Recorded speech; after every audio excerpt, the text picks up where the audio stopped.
masalah manakib. Ini kan TKN ini kan Tarekat Qadiriyah wa Naqsabandiyah ini kan Qadiriyah ini kan ke Syekh Abdul Qadir Jailani, sedangkan Naqsabandiyah kan ke Syekh Bahauddin An-Naqsabandi. Ya. Nah, ini manakibnya ini hanya Syekh Abdul Qadir Jailani saja atau Syekh Bahauddin juga di manakibnya atau bagaimana? Ya, untuk manakib ini Suryalaya memang punya ciri khasnya sendiri. Saya kan dulu pesantren tuh di Jawa. Kebetulan Pak Yai saya itu juga, Pak Yainya ayah saya emang mursyid juga, beliau ngambil dari Yai Delan Cukir yang akhirnya juga ke beliau kan Yai Delan itu ngambil dari dua, dari Romli Tamim sama dari siapa Berumbung itu kan Meranggen. Tata cara manakibnya beda Bang. Kalau kita pakai Nurul Burhan dulu di Jombang itu, jadi baca mankobah Syekh Abdul Qadir dengan bahasa Arab. Tapi kalau untuk di Suryalaya itu kita ada rangkaiannya dari pembacaan mankobah doa, membaca Fatihah, terus pembacaan ayat suci Al-Qur'an, pembacaan tanbih. Tanbih itu wasiat tarekat dari Abah Sepuh itu ya, tentang bagaimana tata cara hidup bersosial, beragama maupun bernegara. Terus ada pembacaan tanbih, tawasul, mankobah, dan doa dan khidmah ilmiah. Saya juga pernah nanya ke ayah, ya kenapa kok yang ditonjolkan itu, kan ini kan TKN, kenapa kok yang ditonjolkan itu Syekh Abdul Qadirnya gitu, kok Syekh Bahauddin Naqsabandiyah enggak gitu. Kalau menurut jawaban ayah saya, karena kita tidak membandingkan gitu, karena memang secara lebih enggak membandingkan, cuma memang Qadiriyahnya lebih dikuatkan gitu aja Bang. Buat kan Sultan Aulia, jadi jati diri Syekh Abdul Qadir yang memang lebih ingin ditonjolkan buat diambil kisah-kisah baiknya. Oke. Jadi kan kalau gimana? Kalau Syekh Abdul Qadir Jailani ini kan banyak karomah-karomahnya ya kan kita tahu ya, bisa terbang, bisa segala macam gitu kan. Bahkan bisa menghidupkan tulang-tulang ayam yang sudah mati segala macam gitu. Nah, ini kalau di TKN ini kan kita belum tahu nih mungkin cerita-ceritanya gitu.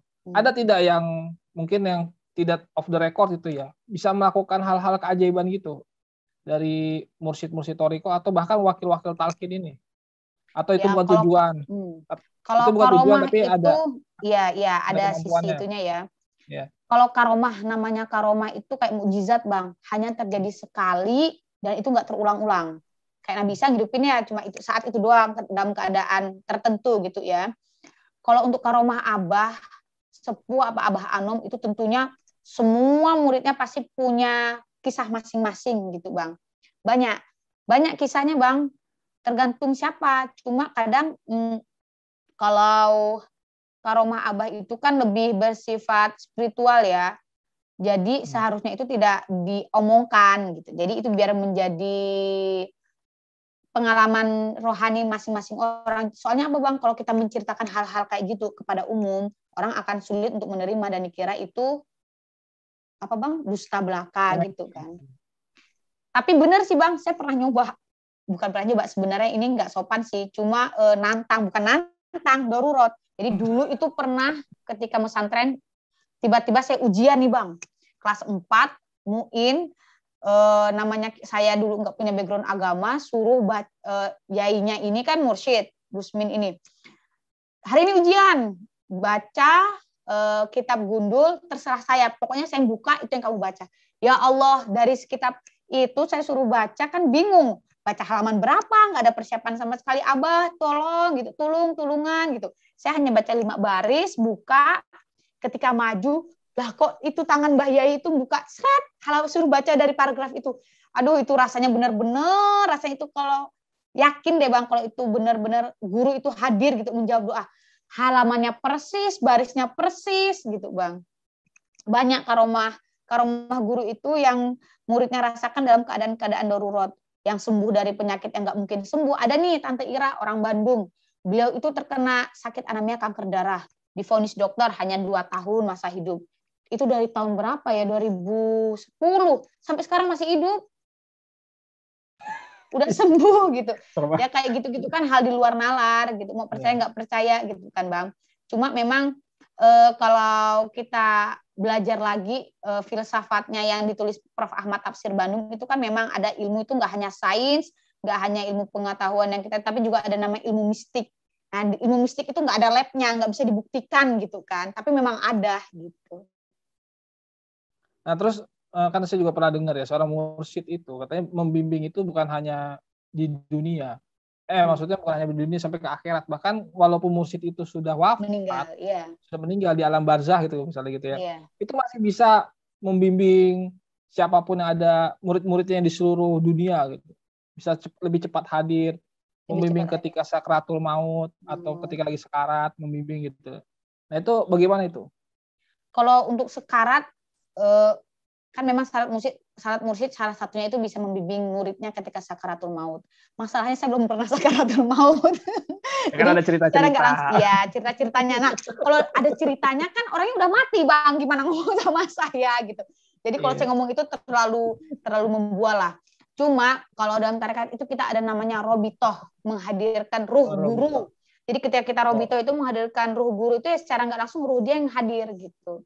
Makanya kita nggak bisa nyamain dengan agama-agama lain atau tradisi keagamaan lain ya. Cuma kadang kalau ngelihat orang Hindu, entah itu Hindu India atau Hindu Bali, mereka itu menghadirkan sosok perantaranya dalam bentuk dewi atau dewa. Sebenarnya mereka menghadirkan sejati sosok lain dari Tuhan, tapi bukan berarti Tuhan gitu.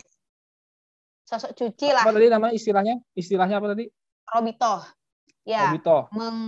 Menghubungkan, menghadirkan ruh guru. Itu saya juga pernah baca buku-buku tasawuf itu ya. Jadi ada ketika seseorang itu mau berzikir itu membayangkan wajah gurunya. Ini benar nggak sih? Apa seperti itu Robitoh? Ya, kita menghadirkan wajah guru. Seolah-olah guru itu ada di hadapan kita. Kita kan nggak mungkin bisa melihat Tuhan atau melihat Nabi gitu loh, Bang. Anggap aja kita ini berada dalam satu majelis dengan guru. Guru itu kan berarti satu majelis dengan guru-gurunya hingga Kanjeng Nabi, dan ruh Kanjeng Nabi itu hadir bersama zatnya gitu. Kalau saya sih gitu, Bang. Jadi kalau mau ujian, robitoh ke guru, mudah-mudahan dipermudah. Entah gimana hasilnya, pokoknya ada ketenangan gitu ketika kita udah robitoh. Gurunya Abah Anom apa wakil talkinnya? Kalau kita guru Abah Anom, semua wakil talkin kan hanya perantara yang dipinjam jasadnya oleh Abah Anom untuk membantu memberikan talkin zikir, tapi hakikatnya tetap Abah. Oh, berarti banyak wakil talkin itu yang kayak misalnya di Malaysia, di Amerika, itu hanya dipinjam jasadnya jasad, gitu ya. Tapi tetap sentralnya Abah Anom ya. Abah, iya, yang mampu memberikan talkin zikir ya tetap Abah. Terus kalau misalnya ini ada nggak peristiwa-peristiwa misalnya ketika ikut Thariqah TKN itu misalnya misalnya jadi gila gitu, jadi istilah majedub gitu kan banyak tuh orang-orang yang belajar spiritual itu jadi gila ilmu. Saya pernah nemuin beberapa kali gitu. Nah itu apakah ada kasus sendiri di tarekat yang ditemukan itu? Kalau dalam lingkungan saya nggak pernah sih ketemu yang model-model gitu ya. Karena apa? Abah ini bagaimanapun dari awal mengajarkan kita hidup beragama itu tidak lepas dari teologi Islam, iman, Islam, ihsan. Jadi kita beragama itu harus secara rasio gitu juga, Bang. Maksudnya dapat diterima akal, bisa dinalar gitu. Yang model-modelan gitu saya nggak pernah lihat. Nggak tahu sih kalau teman-teman yang lain mah gitu.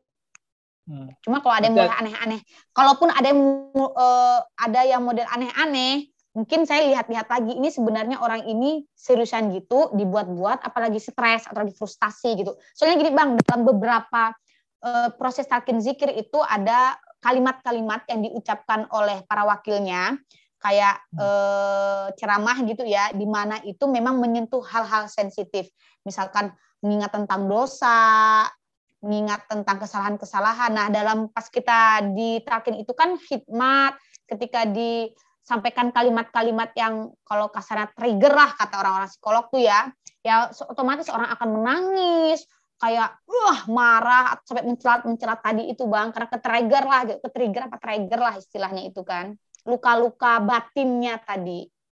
Jadi ketika kita sudah di talqin zikir, kenapa itu rasa diri plong? Karena kartasis atau penyakit hati tadi yang ngebundel dalam hati tadi udah keluar, dibantu sama kalimat-kalimat positif dari para wakil. Ya secara nggak langsung kita itu kayak pergi ke psikolog atau psikiater lah gitu, konsultasi gitu Bang. Tapi ada efeknya, reaksinya ada gitu ya, bisa jadi tiba-tiba teriak. Tergantung, ada yang teriak banyak. Ya kayak kita berobat ke psikiater atau ke psikolog aja gitu.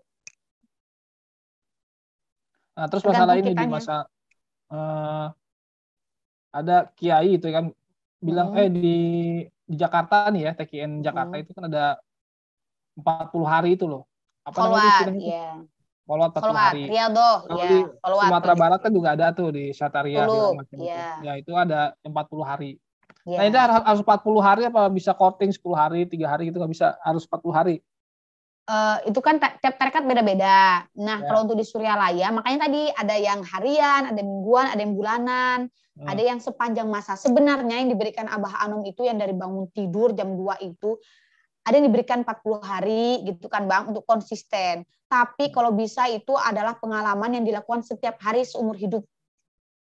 Kalau mau benar-benar jadi salik. Tapi itu 40 hari itu suatu kewajiban juga kan? Harus melewati itu dulu. Harusnya intens. Dulu kalau zaman Abah Sepuh, sebelum kita bisa ngambil talqin zikir nih, ada syaratnya, harus bisa melewati itu dulu. Tapi zaman Abah Anom ada kebijakan, ada kemudahan, boleh dibarengin ketika udah talqin. Setelah talqin. Tapi ya harusnya. Kayak Wahifudin itu kan pernah cerita sampai dimasukkan ke hutan gitu kan, sampai jadi hutan, terus tiba-tiba ada geledek segala macam gitu, terus harus mandi kedinginan gitu, lalu balik lagi sampai dia merasakan sensasinya, akhirnya kan bergabung jadi wakil talqin di situ. Nah ini yang sampai ke hutan-hutan itu masih ada di sekarang ini. Itu mungkin pas zaman Pangersa Abah ya, termasuk Guru Juki juga, beliau sampai ke Laut Pangandaran, masuk ke dalam tapi tetap selamat. Kalau sekarang mungkin karena Abah itu amaliyahnya udah diformaliskan sedemikian rupa supaya murid-muridnya itu bisa mengikuti perkembangan zaman wa makan. Kok kayak sekarang kan mustahil gitu Bang ya. Jadi bagaimana amaliyah ini bisa dilaksanakan di rumah, dimanapun gitu Bang. Dapat keringanan. Oh berarti tidak terlalu berat ya, kan ada yang sampai, mohon maaf ya, misalnya ada yang ngedan, istilahnya ngedan tuh pura-pura jadi orang gila, jalan kaki keliling ini sebelum diangkat jadi mursyid ya gitu, ada seperti itu. Tapi tidak ada kan di TKN itu yang sampai ekstrim gitu, maksudnya harus jalan kaki, ziarah ke sini, ziarah ke sana gitu. Kalau di tradisi yang lain saya nggak tahu. Kalau di TKN kalau jalan gitu ya, sekarang udah ada mobil kok, kenapa jalan? Itu kan jawaban. Tapi kalau saya melihat tradisinya Abah itu beliau itu emang tidak mempersulit diri Bang ya, ketika ziarah zaman beliau ya, beliau memanfaatkan fasilitas yang ada mobil gitu kan, beliau udah sepuh pun semua difasilitasi, naik bus apa kan ada ziarah, ya sesuai aja. Cuma memang kalau untuk amalia yang dari bangun tidur sampai tidur lagi itu memang wajib dilaksanakan. Ya tresno jalaran suka kulino, buat yang merasa itu berat ya berat. Ya tergantung dirinya masing-masing gitu aja, mencari apa di tarekat gitu. Nah ini Din, terakhir mungkin pertanyaannya. Nah masalah ini kan sebagai anak muda nih, ikut TKN dari umur berapa? Saya dari kelas 1 alih itu umur berapa ya? Bentar. Sebentar Bang. Saya lupa, 11, 12, 14 tahun, 15 tahun lah. 15 tahun. Ada yang masih SD gitu ada? Kalau untuk TKN, syaratnya salah satunya balil. Dulu di tempat saya pesantren itu kan TKN juga, itu untuk orang-orang yang sudah sepuh, yang 40 tahunan ke atas. Memang salah satu syaratnya kan memang mungkin berusia ya. Tapi kalau untuk TKN Suryalaya, ketika sudah balil boleh mengambilkan talqin zikir. Saya nanya ayah, kenapa ya kok di Suryalaya berbeda? Kalau jawaban ayah saya mah gini, umur kan gak ada yang tahu. Abah itu memberi kelonggaran buat kita untuk belajar berapapun umurnya untuk berusaha, ikhtiar. Terus masalah ini, ketika kan sebagai anak muda gitu ya, apa perbedaan yang dirasakan ketika masih muda itu sudah ikut thoriqoh gitu? Kan ada yang sudah ikut baru tua, baru sadar. Bahkan ketika sudah tua masih ada yang belum sadar juga gitu, masih main sepedaan, masih main gitulah. Saya juga masih main sepeda kali. Bedanya, gini Bang, bedanya kita punya guru tarekat atau guru mursyid sama enggak. Jadi ketika kita sudah memiliki guru, kita itu hidup tidak mengalami kebingungan. Saya udah punya guru, ya ini yang jadi patokan saya, ya ini yang jadi teladan saya. Berbeda ketika misalnya tidak memiliki guru, ya kita tuh bingung, masih nyari guru, masih nyari penafsiran dari internet, dari YouTube. Jadi ada kebimbangan hidup, mana ya yang harus saya ikuti gitu. Tapi ketika kamu punya guru, kamu tahu, oh kamu tafsirnya ini, oh kamu syariatnya pakai yang ini. Jadi kita enggak, oh cara kamu bernegara, cara kamu menjadi rakyat, cara kamu menjadi apapun itu, kamu udah punya panduannya, enggak harus cari-cari atau kebingungan mencari sosok yang lain gitu. Jadi udah jelas aja, udah depan, ini panutanku, ini yang aku ikutin, ya udah gitu. Jadi adapun yang lain kanan kiri bising, kanan kiri ekstrim kanan ekstrim kiri, udah nggak panik lah, karena udah punya pegangan tadi. Oh, berarti lebih jelas orientasinya dalam beragama. Orientasi. Ya. Bagaimanapun makin kesini kan pendakwah itu makin banyak, beragam-ragam tadi Bang ya. Kadang orang bingung juga mana yang harus diikuti nih. Kalau ikut ini. Tapi kalau kita punya guru yang pasti, itu diridhoi keluarga, orang tua, sama meminimalisir konflik beragama dalam keluarga kalau saya mah. Beda nih kalau kita punya menarik. Ini kan tesisnya Dini ya tentang apa tarekat dan perceraian ya. Itu bagaimana, coba ulas sedikit. Bahwa tarekat itu bisa meningkatkan harmonis dalam berumah tangga. Oh, kalau saya kan buat nggak ada cakaran lempar-lempar. Kalau menikah mah bertengkar mah hal wajar gitu Bang. Cuma untuk kan meminimalisir konflik gitu aja. Karena kita tadi kalau udah punya satu guru yang sama mah enak. Jadi ada panduan yang kita dengerin juga satu gitu kan. Kalau saya minjem istilahnya Prof. Alwi itu kan sebenarnya secara Prof. Alwi bukan Prof. Quraisy. Secara teks itu kan secara historis pun menikah beda agama boleh. Tapi kan secara pendapat ulama pun berbeda-beda kan, tapi secara kita sebagai manusia, kita tuh kan yang kita cari itu apa sih? Manfaat, keharmonisan, kelanggengan. Nah, untuk meminimalisir konflik tadi lebih baik kalau kita itu menikah dengan yang seagama gitu. Termasuk dalam hidup beragama dan berpasangan. Yang suaminya nggak jelas berguru ke siapa, istrinya nggak jelas, nanti pas nikah ini mazhab ini dicampur-campur. Ya kalau bisa mengerti, kalau enggak kan bingung juga. Ya, maksudnya ada amalannya nggak di apa namanya TKN itu. Misalnya ada rumah tangga ini lagi berantem terus sowan ke Abah Anom tiba-tiba nggak jadi. Ya, riadohnya beda-beda yang dikasih tergantung. Gini Bang, jadi kalau saya lihat dari tradisinya ya, kalau kita punya problem, kita datang ke Abah, entah itu melalui anak-anak zuriat beliau ataupun melalui para wakilnya, masalah yang sama belum tentu yang diberi amaliyahnya berbeda. Kalau saya melihat sih tergantung kemampuan, tergantung masalah, dan tergantung background orang tadi diberikan dan jenis masalahnya. Kadang dibantu komunikasi. Tapi saya suka itu kalau dulu, kalau kata ayah saya cerita dari zuriat beliau, kalau ada orang yang mempunyai masalah rumah tangga nih, datang ke pangersa, perempuan yang datang misalnya, datang ke pangersa, sama Abah disuruh curhatnya ke pangersa Umi. Jadi dia bisa mengeluapkan perasaannya itu ke Umi, tapi nanti bimbingan rohaninya ke Abah gitu, Bang. Jadi ada tempatnya masing-masing. Enggak semua hal kita bisa ceritakan ke guru. Tergantung. Tapi kalau walaupun sebenarnya guru udah tahu apa masalah kita ya. Cuma kadang kan murid atau manusia itu butuh untuk bercerita untuk memvalidasi perasaannya tadi kan, buat mengeluarkan unek-uneknya. Maksudnya ada yang khusus curhat-curhat perempuan nggak, Din? Kan mohon maaf nih ya, kan namanya wakil talqin manusia juga gitu kan, laki-laki perempuan gitu. Takutnya curhat-curhat jadi cinlok gitu kan. Itu bagaimana itu? Saya nggak komen lah itu ya. Itu kan udah masuk ranah privasi orang. Tapi bagi saya, gitu. Abah, saya melihat sosok Abah. Saya nggak pernah melihat sosok wakil talqin atau apa. Yang lain ya. Itu. Ya, saya melihat sosok Abahnya. Kalau Abahnya. Iya. Karena bagaimanapun wakil talqin itu sama seperti murid lainnya, dan semua orang itu berproses, Bang. Semua orang berproses, nggak ada manusia sempurna. Makanya tadi kita berguru kita tuh lagi berproses. Kita nggak tahu akhir hidup seseorang kan. Iya. Jadi memang itu ya tetap ya harus ya walaupun perempuan itu tetap curhat tetap ke ini ya ke guru ya walaupun laki-laki. Ya. Kalaupun misalkan ada orang-orang juga perempuan-perempuan, kita kan nggak tahu ya maksud mereka curhat itu apakah murni ingin curhat atau ada maksud lain. Cuma kalau di kasus ayah saya juga gitu, ketika ada orang-orang ini curhat, di situ hadir mama atau di situ hadir anak-anaknya yang ikut mendengarkan atau sekedar hadirlah untuk menghindari fitnah tadi. Oke, ini gaji terakhirnya sekarang. Siap. Masalah sebutan ikhwan itu loh. Ikhwan ini bagaimana? Apakah jadi maksudnya antara mursyid dengan muridnya itu apakah hubungannya kenapa disebutnya ikhwan?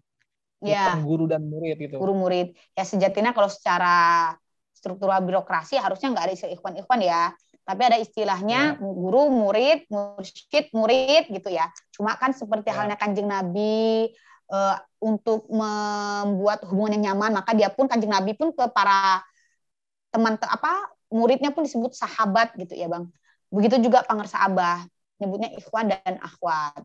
Tapi kalau menurut ayah saya, ikhwan dan akhwat itu siapapun yang mengambil talqin dzikir ke pangersa abah.